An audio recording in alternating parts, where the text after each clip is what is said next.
Caroline active l'enregistrement.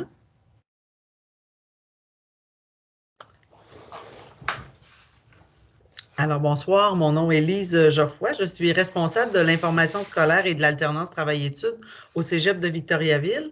Ce soir, je suis en compagnie d'Éliane Fleury, enseignante et coordonnatrice du programme Technologie de l'architecture.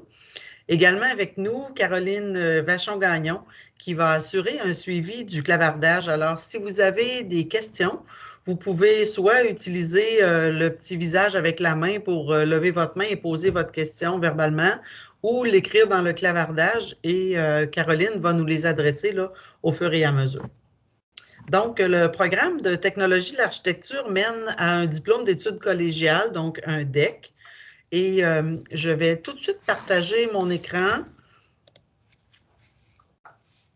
Donc,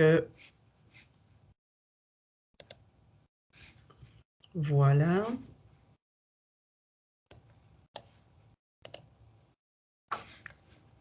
Peut-être juste, Caroline, me confirmer que vous voyez bien le diaporama.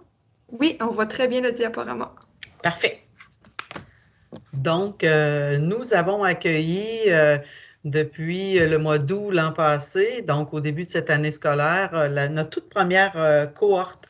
Donc, 50 filles et garçons qui étudient présentement en technologie de l'architecture. Les cours pour ce programme sont offerts à l'École nationale du meuble et de l'ébénisterie parce que c'est là qu'on a aménagé les locaux appropriés là, pour qu'ils soient en mesure de bien travailler pendant leur formation. Donc, Éliane, j'aimerais ça que tu me dises un DEC en technologie de l'architecture. C'est sûr qu'il y a de la formation générale, donc français, philo, éducation physique, anglais, langue seconde. Mais c'est quoi la couleur locale que le Cégep de Victoriaville a voulu donner à son programme d'architecture? Oui, bonsoir tout le monde. Donc, au Cégep de Victo, notre programme d'architecture y est fortement teinté par le développement durable. Donc, à Victoriaville, on est le berceau du développement durable, donc on ne pouvait pas passer à côté. C'est aussi un enjeu important là, dans le domaine du bâtiment, l'efficacité énergétique et donc dans le choix des matériaux, que les bâtiments soient le plus verts possible. Donc, on a teinté chacun de nos cours pour sensibiliser les élèves à ça dès le début de leur formation. Puis, on met l'accent aussi sur l'architecture inclusive. Ce que ça veut dire, ça, c'est une architecture de qualité, accessible à tout le monde. Donc, on pense par exemple aux personnes à mobilité réduite. Puis, donc, on fait aussi beaucoup de liens entre les cours. Ce qui fait que la matière qu'on voit dans un cours va être appliquée dans l'autre. Donc, le programme est très intégrateur dans son ensemble. Donc, qu'on assiste ou non à la présentation de ce soir, on peut se demander, là, est-ce que ce programme-là est pour moi? Est-ce que j'ai le profil recherché? Qu'est-ce que tu pourrais me dire du profil d'étudiant ou étudiante au programme? Bon, on dit souvent que pour être en architecture, il faut être créatif, mais il ne faut pas nécessairement un grand talent artistique. Oui, ça prend de la créativité, mais même si on n'est pas bon en dessin, on peut très bien réussir dans ce programme-là. On parle souvent de créativité dans le sens qu'il faut être capable de trouver des solutions des fois à des problèmes techniques. Donc, ça demande de la créativité pour ça aussi. C'est un autre genre de créativité, mais c'est quand même important. Puis, c'est important aussi donc d'être très rigoureux et méthodique. Parce que quand on dessine des plans, par exemple, les plans, ça contient une grande, grande quantité d'informations, des mesures, donc des détails d'assemblage, des calculs de structure qui sont reliés à ça. Donc, il faut être minutieux, s'assurer que le plan soit de un, lisible, de deux, complet, parce qu'une erreur ou un oubli dans un plan, ça peut engendrer des dépassements de coûts, par exemple, pendant la construction. Donc, en architecture, on cherche aussi des étudiants qui sont curieux parce que c'est un domaine qui est vraiment en constante évolution. Donc, il y a toujours des nouveaux matériaux, des nouvelles méthodes de construction qui sont développées avec le temps. Puis, les lois changent aussi, les lois relatives aux bâtiments. Donc, il faut s'informer puis se tenir à jour. Puis, bien sûr, il faut aimer le travail d'équipe. Peu importe le milieu de travail dans lequel l'étudiant va se diriger, va toujours avoir à faire affaire avec différents intervenants, avec d'autres professionnels aussi ou d'autres corps de métier. Et pour étudier dans le programme au Cégep de Victo, ça nous prend un portable. Oui, donc les élèves doivent se procurer un ordinateur portable pour débuter leur formation. Comme on utilise plusieurs logiciels spécialisés pour le dessin assisté par ordinateur, pour la modélisation 3D, par exemple. Donc, le fait d'avoir son portable, ça permet aux étudiants de faire leurs travaux ailleurs que dans nos classes, puis donc à la maison aussi.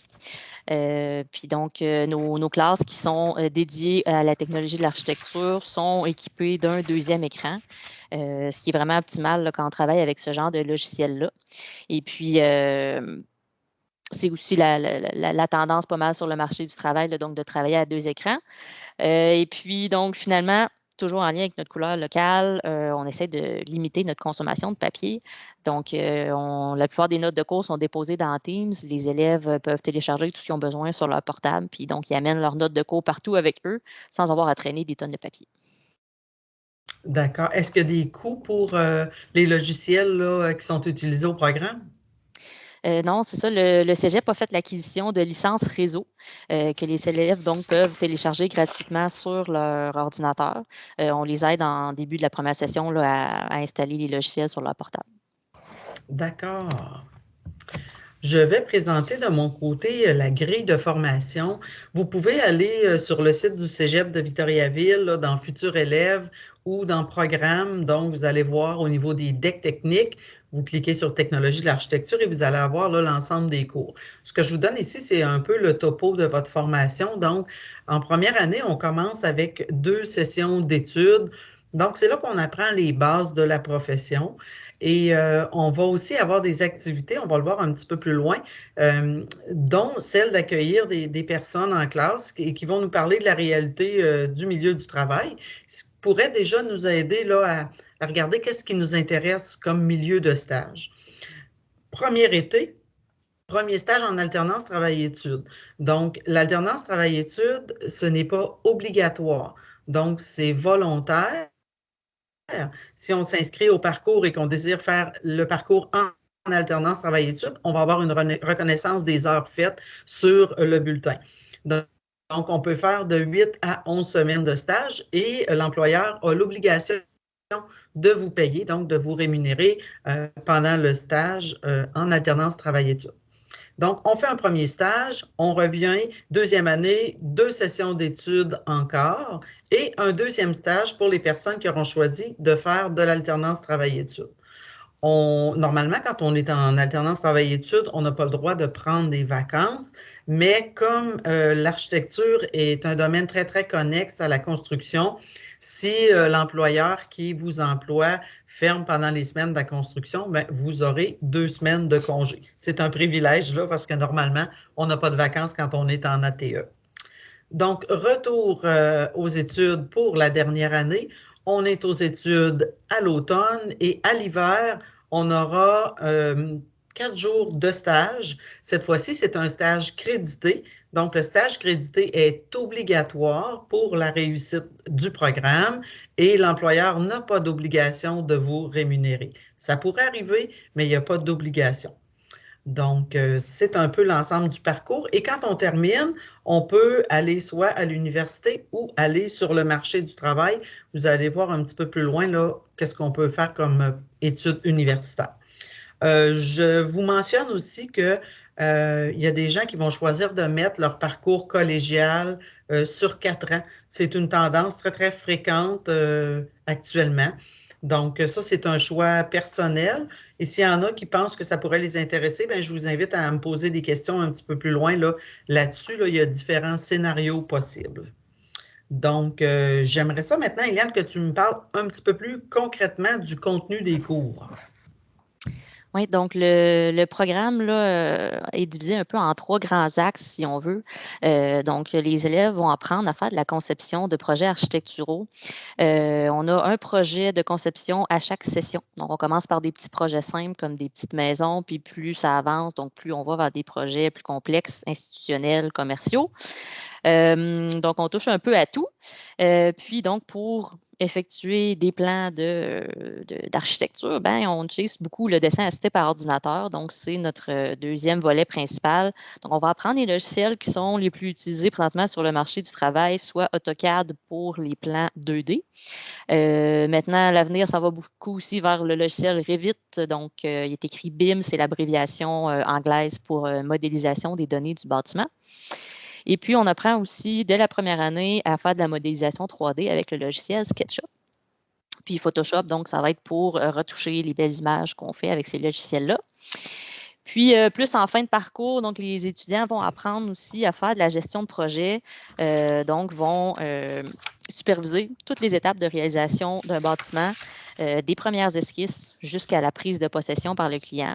Entre les deux, donc, ils vont apprendre à superviser la réalisation des plans, bien sûr, l'estimation des coûts de construction, puis à superviser donc la période des soumissions, puis même les travaux sur le chantier.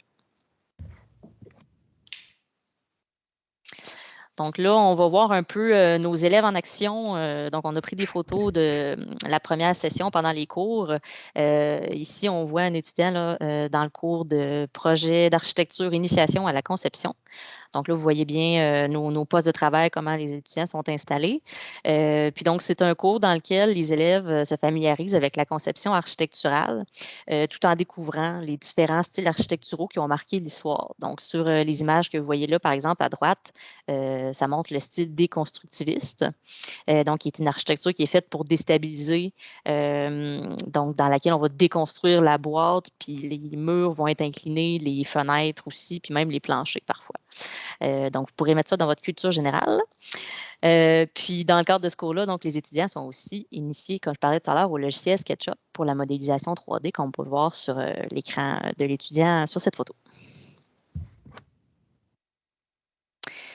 Donc, ici, on voit des étudiants dans le cours Contexte professionnel du technologue en architecture. C'est un long titre, donc pour résumer, c'est un cours dans lequel les élèves apprennent le rôle du technologue dans le milieu de la construction, puis se familiarisent aussi avec la lecture de plans, parce que tous les technologues dessinent ou utilisent des plans dans le cadre de leur travail.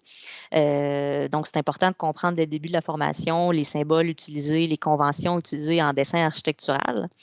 Puis les plans donc, contiennent vraiment beaucoup d'informations. C'est pas simple, c'est pas si simple à déchiffrer au début. Sur la prochaine diapositive, on voit, Éliane, une activité pédagogique, mais qui s'est tenue à l'extérieur des murs du cégep. Oui, on a fait une petite sortie juste avant la relâche, donc dans le cours communication graphique. C'est un cours dans lequel les étudiants apprennent à faire des dessins à main levée. Parce que oui, on fait beaucoup de dessins à l'ordinateur, mais le croquis, ça reste un outil de travail qui est important pour communiquer des idées rapidement. Donc, dans ce cours-là, on donne des outils pour les élèves. Je le disais tantôt, on n'a pas besoin d'être bon en dessin, mais dans ce cours-là, on va apprendre des trucs justement pour développer ça. Puis, donc, dans le cadre de la sortie, on est allé s'installer au centre-ville de Victo, sur la rue de la Gare, qui est une petite rue piétonne, puis on a mis en pratique les notions de dessin en perspective. Donc, il y a plein de beaux bâtiments dans ce coin-là, donc c'était très agréable, puis comme vous pouvez le voir sur les photos, il faisait très beau. Alors, ça a été une belle activité, puis les élèves ont bien apprécié ça. Au terme de notre formation, donc, quand tous mes cours sont réussis, mon épreuve synthèse est faite, où est-ce que je peux travailler? La voie toute tracée, souvent, c'est d'aller par la suite dans une firme d'architecture, mais il y a plein d'autres options là, pour les finissants. En fait, n'importe quelle entreprise reliée au domaine de la construction peut être un employeur potentiel. La seule chose que le technologue ne fait pas, c'est de tenir le marteau, ou à peu près. J'exagère, c'est une blague, mais à titre d'exemple, par exemple, les entreprises qui fabriquent des produits architecturaux comme les fabricants de fenêtres ou autres, les entreprises de bâtiments préfabriqués, puis les entrepreneurs en construction aussi recherchent des technologues pour faire de l'estimation puis de la gestion de projet. Puis aussi, ceux qui ont la piqûre pour la modélisation 3D puis les images par ordinateur, ben, on a une expertise à ce niveau-là. Donc, on peut aussi aller travailler pour des films qui font de la présentation graphique et ne faire aussi que ça. Puis, après avoir acquis quelques années d'expérience, si vous avez envie de vous lancer comme travailleur autonome, c'est aussi une possibilité. Donc, les technologues ne doivent pas nécessairement travailler sous la supervision d'un architecte quand on parle, par exemple, de projets de maisons unifamiliales. D'accord. Je peux travailler au niveau municipal aussi, est-ce que je vois? Oui, donc la plupart des municipalités, donc les inspecteurs en bâtiment ont généralement une formation de technologue. D'accord. Donc, si le programme m'intéresse, il y a des préalables. On doit avoir un diplôme d'études secondaires, donc le DES, mais dans ce diplôme, on doit également avoir les maths TS ou SN de quatrième secondaire, ainsi que les sciences et technologies ou applications technologiques et scientifiques de quatrième secondaire également. On a eu la piqûre, on a fait la formation, ça dure 3 ans ou 4 si on choisit que ça dure 4 ans, et on décide de poursuivre à l'université. C'est possible, donc je vais vous faire écouter une petite capsule de notre collègue Manon Saint-Pierre, qui est conseillère d'orientation ici au Cégep de Victoriaville. Donc voici, elle vous parle de quelques avenues possibles.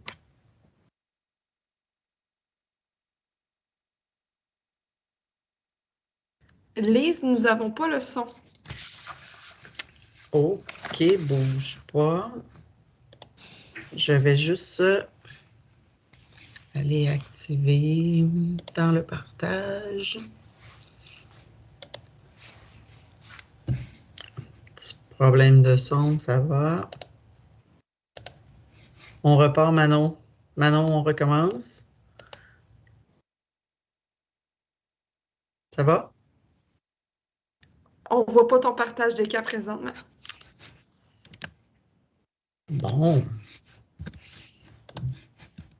Bouge pas. Petit pépin technique, on va s'arranger ça. On a du son, on a du partage. Alors, Manon, aurais-tu la gentillesse de nous dire ça pour une 3e fois? Bonsoir.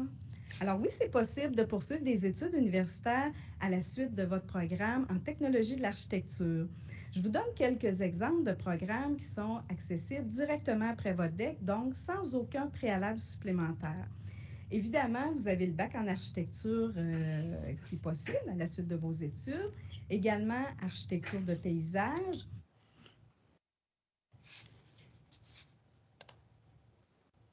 Bonsoir. Alors oui, c'est possible de poursuivre des études universitaires à la suite de votre programme en technologie de l'architecture. Je vous donne quelques exemples de programmes qui sont accessibles directement après votre DEC, donc sans aucun préalable supplémentaire. Évidemment, vous avez le bac en architecture qui est possible à la suite de vos études. Également, architecture de paysage, design de l'environnement, qui est un programme en fait qui touche à plusieurs disciplines du design, dont le design architectural, design urbain, design d'intérieur, entre autres. Par contre, ce programme-là ne m'aide pas à la profession d'architecte, donc à faire attention. Également, le design d'intérieur, design industriel ou design de produits. Et quelques programmes de génie, par exemple à l'Université de Sherbrooke, vous pouvez poursuivre en génie civil et en génie du bâtiment, ainsi qu'à l'ETS, qui est l'École de technologie supérieure de Montréal, qui forme des ingénieurs, qui est spécialisée dans la formation d'ingénieurs, donc en génie de la construction et l'urbanisme. Vous pouvez également poursuivre des études dans tout autre programme qui n'exige qu'un DEC pour être admissible. Par exemple, vous pourriez poursuivre des études en droit, en sciences politiques, en enseignement préscolaire primaire, pour n'en nommer que quelques-uns. Voilà, donc quelques possibilités. Et si vous avez des questions, je vous invite à consulter les conseillères et conseillers d'orientation de votre école secondaire. Voilà, merci. Alors voilà, désolé pour le petit problème technique. Donc, je vous partage une dernière diapositive avant d'aller à la période de questions. Peut-être que vous êtes présentement sur le marché du travail, peut-être que vous voulez effectuer un retour aux études, peut-être que vous êtes en 5e secondaire. Si vous avez des questions sur l'admission plus spécifiquement, donc l'aide pédagogique individuelle qui est rattachée au programme d'architecture, c'est Isabelle Régis. Vous voyez ses coordonnées à l'écran, donc vous savez que vous pouvez revoir la présentation. Vous pouvez aussi avoir les mêmes coordonnées là, sur la page programme du Cégep. Donc, je vais cesser le partage d'écran et revenir avec vous tous. Est-ce qu'il y en a qui auraient des questions à nous adresser? Je vois que Caroline là, a mis de l'information dans le clavardage. Oui, j'ai une question pour vous qui vient de sortir dans le clavardage. Oui. Il est demandé pour l'ordinateur portable, est-ce que vous pouvez donner les spécifications minimales requises pour permettre de bien utiliser les logiciels de dessin? Oui, on a en fait le Carrefour technopédagogique du Cégep ont préparé une liste là, des recommandations pour l'achat de l'ordinateur qu'on fait parvenir aux étudiants dès qu'ils sont inscrits, en fait.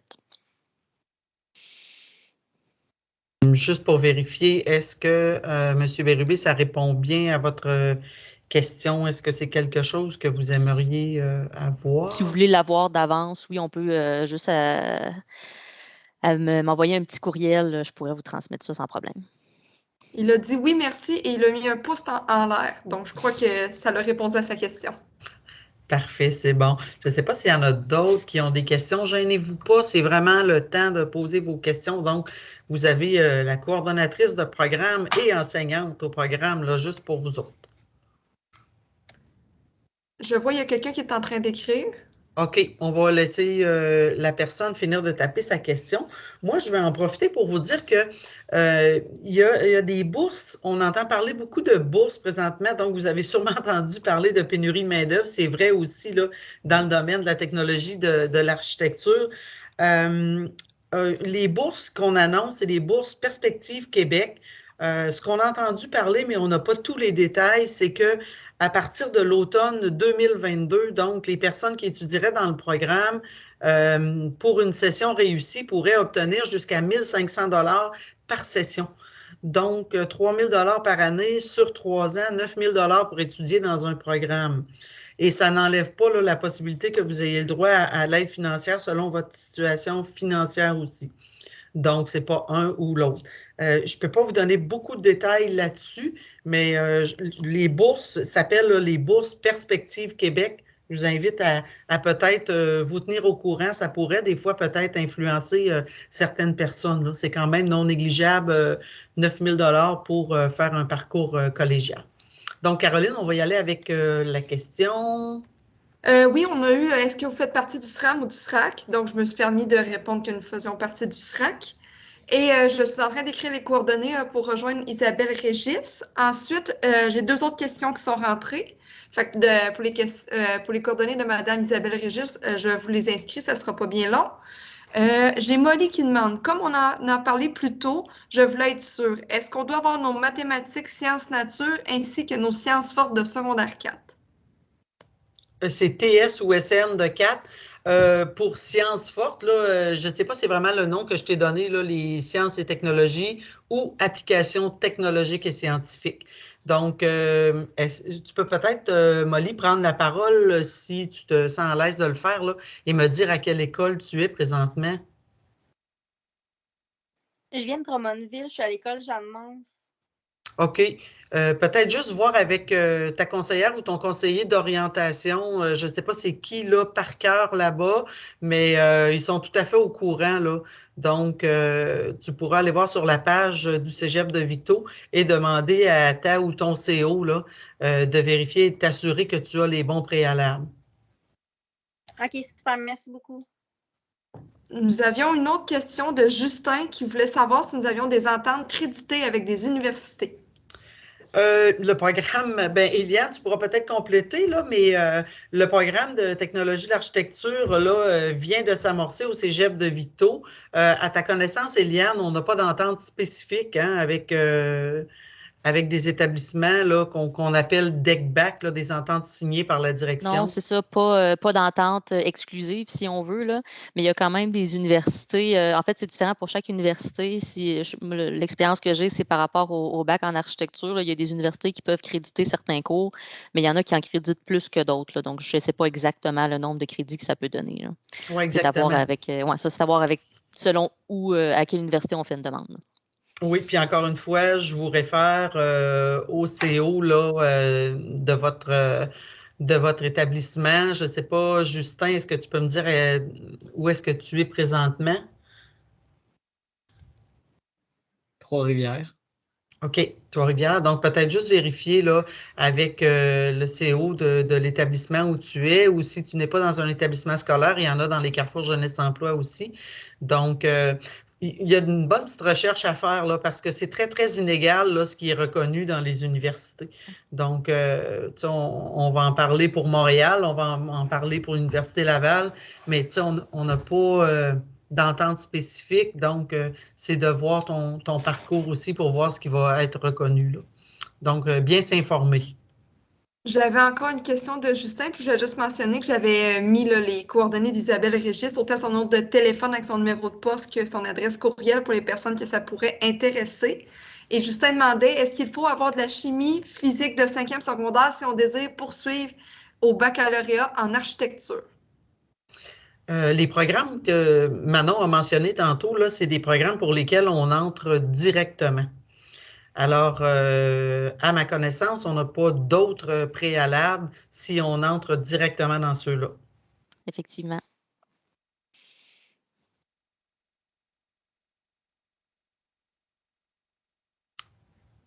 Donc, Il y a une autre question qui est en train de s'écrire, donc on va laisser le temps à la personne oui, de l'écrire. oui. Oui, tout à fait. Moi, je vais en profiter pendant que M. Bérubé écrit sa question là, pour vous dire que les systèmes du SRAC vont ouvrir le 26 janvier. Ils ne sont pas ouverts présentement. Ça va ouvrir le 26 janvier. Et pour être dans les demandes d'admission du premier tour, vous avez jusqu'au 1er mars, 23h59. Et ça n'a pas d'importance là, que vous fassiez votre demande d'admission le 26 parce que le système vient d'ouvrir ou un peu plus tard en février, ça n'a pas d'importance, là. Le système est ouvert et tout est accepté là, par le système du SRAC et ce sera basculé dans les établissements seulement dans les premiers jours du mois de mars là, à des fins d'analyse. Donc, nous avions la question de M. Bérubé qui était, est-ce qu'il y a une visite des locaux le 26 janvier? Non, pas cette fois-ci. C'était en novembre, la porte ouverte où tous les pavillons étaient ouverts. Eliane, dis-moi, vous avez quand même la visite virtuelle avec vos locaux à l'École du Meuble. Est-ce qu'ils sont dans la visite virtuelle à ta connaissance? Non, parce Non? que la visite virtuelle a été faite, je pense, l'an passé. Puis nous, nos locaux sont fraîchement rénovés ou en cours de rénovation, oui, en fin d'œuvre. Donc, non, ils n'en font pas partie. OK. Vous pouvez voir, M. Bérubé, là, la visite de l'École nationale. Donc, ce sera ça le milieu de vie. Et le reste, ben oui, c'est quelques classes qui sont aménagées, là, qui n'ont malheureusement pas été, qui n'étaient pas prêtes là, au moment où la visite virtuelle du meuble a été faite. J'imagine qu'il va y avoir des images de tournée à un moment donné. On n'a pas officiel encore, mais en fait, il y a aussi l'option, je dis, si vous voulez venir comme élève d'un jour, passer une demi-journée avec nous, ben, non seulement ça vous familiarise un peu avec ce qu'on fait, mais vous pouvez voir en plus nos installations. Exactement, exactement. Et lors des portes ouvertes aussi, on fait tirer 6 prix. Là-dessus, il y en a 3, c'est les frais d'inscription de la première session.